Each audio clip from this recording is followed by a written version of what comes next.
بسم اللہ الرحمن الرحیم۔ اللہ کے نام سے شروع کرتا ہوں جو بڑا مہربان نہایت رحم کرنے والا ہے۔ سورہ بقرہ آیت نمبر 58۔ وَإِذْ قُلْنَا ادْخُلُوا هَٰذِهِ الْقَرْيَةَ فَكُلُوا مِنْهَا حَيْثُ شِئْتُمْ رَغَدًا وَادْخُلُوا الْبَابَ سُجَّدًا وَقُولُوا حِطَّةٌ نَغْفِرْ لَكُمْ خَطَايَاكُمْ وَسَنَزِيدُ الْمُحْسِنِينَ۔ اور وہ وقت بھی یاد کرو جب ہم نے کہا تھا کہ اس بستی میں داخل ہو جاؤ اور اس میں سے جہاں سے چاہو جی بھر کر کھاؤ، اور بستی کے دروازے میں جھکے سروں سے داخل ہونا اور یہ کہتے جانا کہ یا اللہ ہم آپ کی بخشش کے طلبگار ہیں، اس طرح ہم تمہاری خطائیں معاف کر دیں گے اور نیکی کرنے والوں کو اور زیادہ ثواب بھی دیں گے۔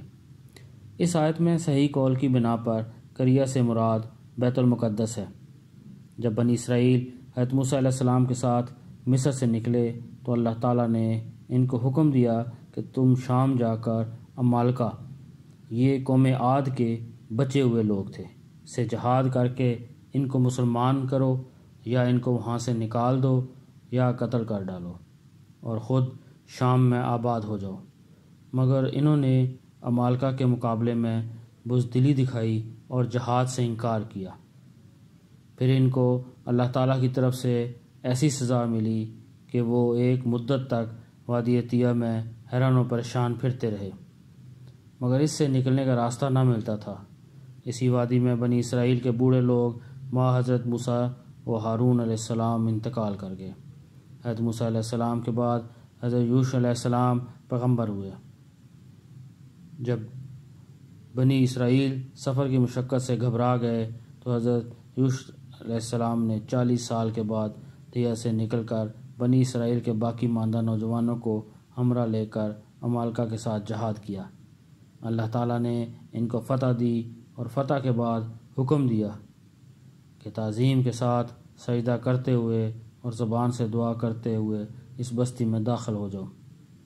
اگر تم نے اس ہدایت پر عمل کیا اور فتح کے وقت اپنی پستی اور اللہ تعالیٰ کی نعمت اور اپنے گناہوں کا اقرار کیا اور مجھ سے بخشش طلب کی، تو چونکہ یہ چیزیں مجھے بہت ہی پسند ہیں، اس لیے میں تمہاری خطاؤں سے درگزر کر لوں گا اور تمہارے حق میں اپنی نعمت زیادہ کروں گا۔